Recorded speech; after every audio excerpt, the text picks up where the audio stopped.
Hey guys what's up, welcome to our new blog. अभी morning का time और मैं अभी खाना वाना खा के हम लोग अभी मतलब रूम पे है। तो आज हम बताने वाले थे लव स्टोरी पार्ट 2 और कल हम थोड़ा सा बताए थे और क्योंकि वीडियो ज़्यादा लंबा हो गया था इसी वजह से हम लोगों ने कट कर दिया था। आज भी थोड़ा सा बताऊँगी, जितना हो सके आज बताऊँगी। और मेरे हस्बैंड जी का तबीयत बहुत ज़्यादा ख़राब है, तो इसीलिए आज वो ड्यूटी नहीं गए, सोए हैं। पता नहीं सुबह से खाना भी नहीं खाए हैं, पेट ख़राब चल रहा है, बहुत ज़्यादा उनका तबीयत ख़राब है। और उनको एक बहुत बड़ा बड़ा बड़ा प्रॉब्लम भी है। वो आगे वीडियो में हम शेयर करेंगे क्या प्रॉब्लम है उनको। बहुत बड़ा मतलब एक मतलब बोलते हैं ना, बीमारी एक है, तो मैं बताऊंगी क्या है। इसी वजह से वो उनका सेहत अच्छा नहीं होता है। वीडियो में नहीं बता पाऊंगी, बट है कुछ पर्सनल उनको, उसी वजह से उनका सेहत नहीं हो पाता है और इसी वजह से वो हमेशा कमज़ोर महसूस करते हैं। तो अभी और अब तो और ज़्यादा कमज़ोर महसूस करने लगे हैं, इसीलिए ड्यूटी में वो मतलब लोहे का सामान उठाना पड़ता है, तो उनको बहुत ज़्यादा मेहनत हो जाता है और पूरा शरीर कमज़ोर हो जाता है उनका। बहुत मेहनती काम है ना, इसी वजह से। तो दोस्तों हम बताने वाले थे अपने लव स्टोरी पार्ट, तो चलिए सो लेट्स गेट स्टार्टेड। अभी अभी रो रहा है, उसको गोद में ले लेती हूँ। तो ये देखिए फ्रेंड्स, मेरे हस्बैंड जी का तबीयत ख़राब है, वो सोए हैं। बहुत ज़्यादा उनको कमज़ोरी हो गया है, बहुत ज़्यादा तकलीफ़ में गुजर रहे हैं और मेरा बच्चा भी। तो देखिए फ्रेंड्स, मैं अपने बेबी को ली हूँ, बेबी रो रहा था। तो फ्रेंड्स, हम लोग कल बताए थे कि हम लोग का बहुत ज़्यादा झगड़ा होता था जब हम रिलेशन में आए थे। तो बहुत ज़्यादा झगड़ा होता था क्योंकि मैं ना पहले रेस्पेक्ट देती थी शुरू शुरू में, कुछ दिनों बाद से इतना ज़्यादा झगड़ा होने लगा कि तो मैं उनको तुम कह के बात करने लगी, तू कह के बात करने लगी। क्योंकि जानते हैं मुझसे थोड़ा अलग टाइप से बात करने लगे। अभी पहले ना मैं इनका पिक्स देख के ना समझती थी कि ये बहुत ज़्यादा एटीट्यूड वाले होंगे। इनका पिक्स मतलब बहुत ज़्यादा स्टाइलिश रहता था और ये अच्छा एडिटर, फ़ोटो एडिटर भी है।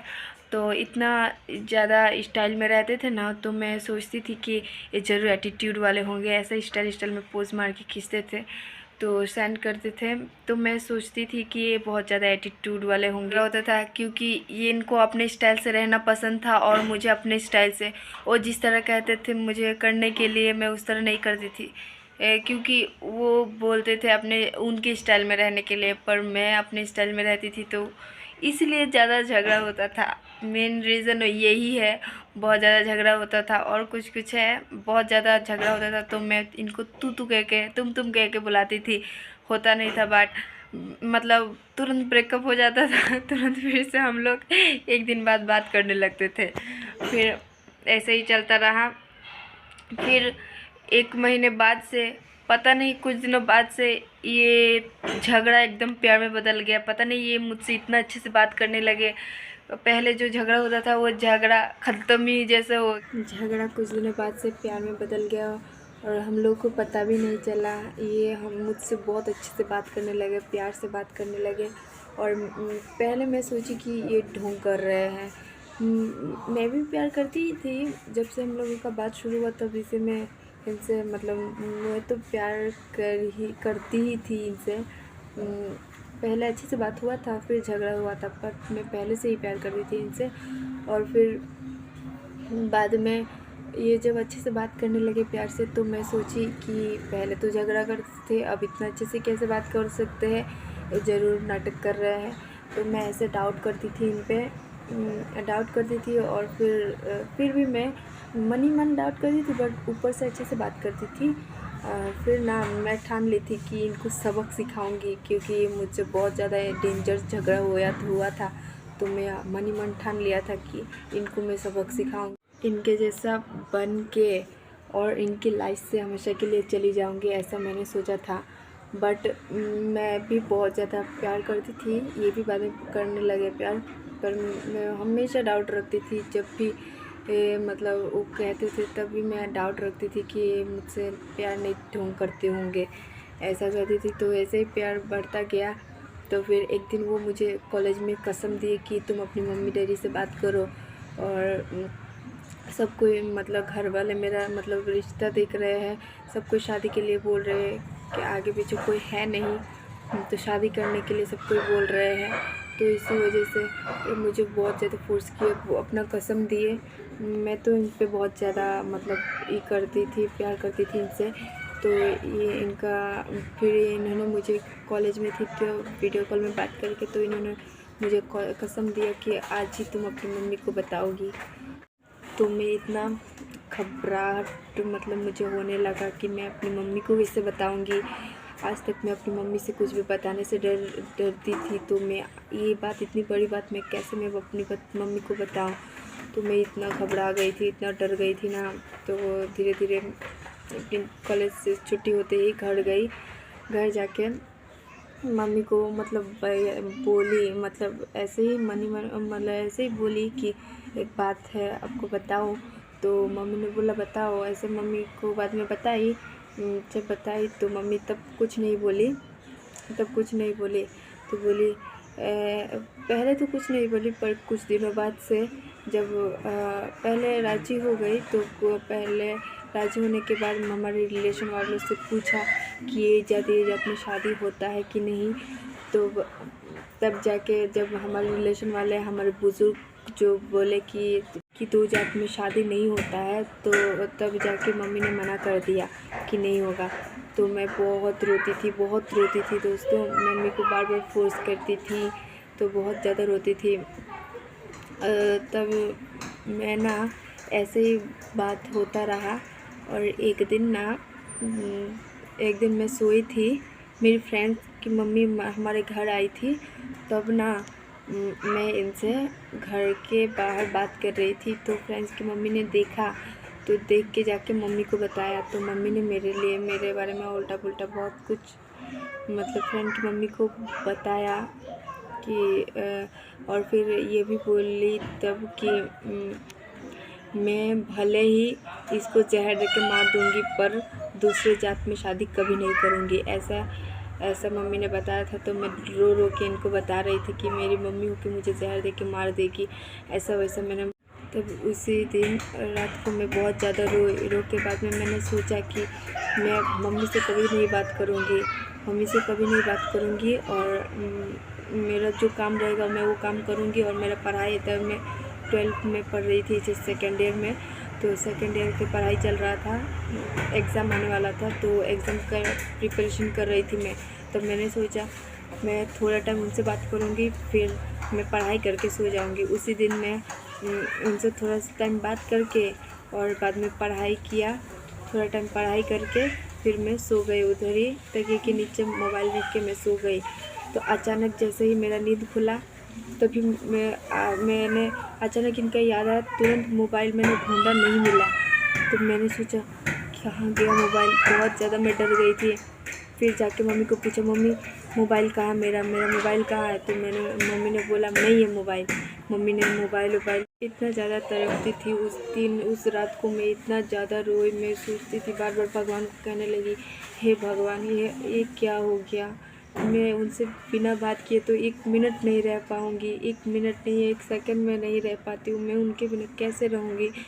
कम से कम बात भी मम्मी करने देती, और मैं अपना पढ़ाई भी अच्छे से कर लेती हूँ। उनसे थोड़ा टाइम ही मुझे बात करने देगी, पर फिर भी मैं अच्छे से पढ़ाई कर लूँगी। पर मम्मी ने मोबाइल भी नहीं दिया। इतना ज़्यादा मैं तड़पने लगी। फिर उस दिन पता नहीं कैसे मैं सोई। फिर दूसरे दिन से मैं मम्मी से बात नहीं की। दूसरे दिन से मम्मी ने मोबाइल दिया ही नहीं, मोबाइल बेच दिया, मोबाइल नहीं दिया। फिर बहुत ज़्यादा मैं बहुत ज़्यादा सैड हो गई। इनसे ना ही बात हुआ ना कुछ। तब से मैं खाना पीना सब बंद कर दी। पता नहीं मतलब इतना प्यार हो गया था, इतना तड़प रही थी अंदर ही। मैं खाना वाना सब कुछ छोड़ दी थी। फिर दूसरे दिन पापा ने मतलब समझाया, मेरे सामने बैठ के पापा ने मुझे समझाया कि देखो हमारे जात ऐसे है, हम तो गांव के लोग हैं ना, हमारे जात के लोग ऐसे हैं कि भले ही लाखों पैसा खर्च करके अपने जात में शादी कर देंगे, पर दूसरे जात में नहीं करेंगे। दूसरे जात में करने से मार डालते हैं, बोले मर्डर कर देते हैं। फिर तो मैं और ज़्यादा डर गई थी। मैं बहुत ज़्यादा किसी से बात नहीं करती थी। रोज़ कॉलेज जाती थी, पहले मोबाइल लेके जाती थी कॉलेज में, फिर बिना मोबाइल लिए कॉलेज जाने लगे तो सब कोई पूछने लगे मोबाइल क्यों नहीं लेके आते हो। तो हम लोग बोलते थे कि ख़राब हो गया मोबाइल, बिगड़ गया है। तो फिर मैं रोज़ जाके कॉलेज पहले ही चली जाती थी, जाके बहुत ज़्यादा रोने लगती थी, इतना ज़्यादा रोती थी कॉलेज जाके मैं। फिर सारा क्लास ख़त्म होने के बाद मतलब फ्री टाइम में तब फ्रेंड के मोबाइल से तब बात करती थी तब मैं बताती थी इनको कैसा कैसा क्या हुआ है, तो बताती थी।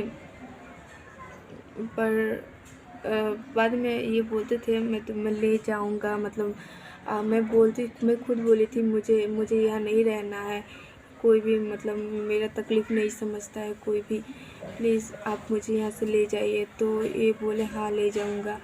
तो फिर भी मैं एक मन तो ये बोले कि उधर से आ जाओ तुम मेरे पास, ऐसा बोले थे। बट मुझे मन अंदर से डर लगता है ना एक लड़की को कि पता नहीं क्या करेंगे अगर आधे रास्ते में अगर छोड़ दिए, क्योंकि ऐसा केसेस बहुत ज़्यादा सामने आता है। इसी वजह से मुझे मन ही मन एक डर लगता था कि अगर मैं शादी कर ली फिर, अगर ज़्यादा डर लगता था मन ही मन। फिर ऐसे ही गया, तो बहुत दिन ऐसे ही गया। 1 महीने तक हम ऐसे ही तड़पते रहे, मैं तड़पती रही 1 महीने तक।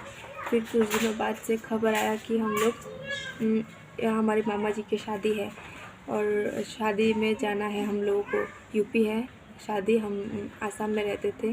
तो कुछ दिनों बाद से खबर आया कि मामा जी की शादी पड़ा है अगले महीने, तो शादी में जाना है। तो मैं जाके थोड़ा हैप्पी हुई, नहीं तो इतने दिन मम्मी से बात नहीं की। फ्रेंड्स, मैं मम्मी से बात नहीं की। मैं बहुत ज़्यादा रोती थी, अकेले मैं रहती थी, किसी से बात नहीं करती थी, इतना रोती थी। फिर बहुत दिनों बाद खबर आया कि मामा जी की शादी पड़ा है और जाना ही है।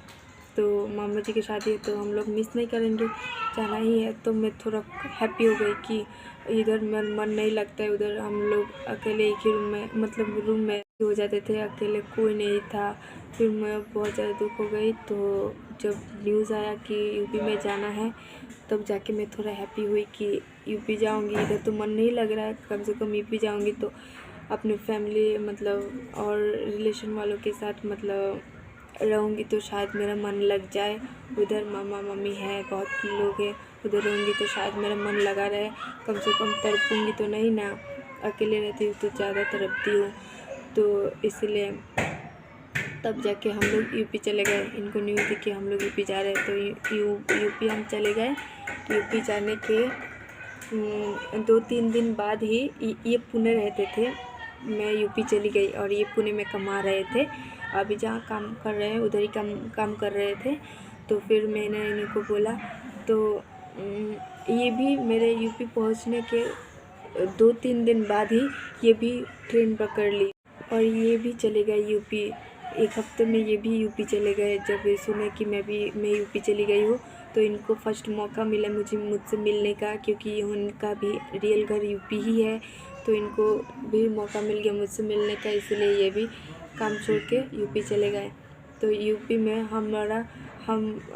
वो भी पहुंच गए थे। पहुंचने के दूसरे दिन इन्होंने मुझे मतलब मैसेज में बोला, मम्मी के मोबाइल से मैं चुपके से मतलब बात करती थी। तो फ्रेंड्स, फाइनली हम लोग यूपी पहुंच चुके थे और आगे क्या हुआ, आगे का जर्नी हम लोग कल बताएंगे।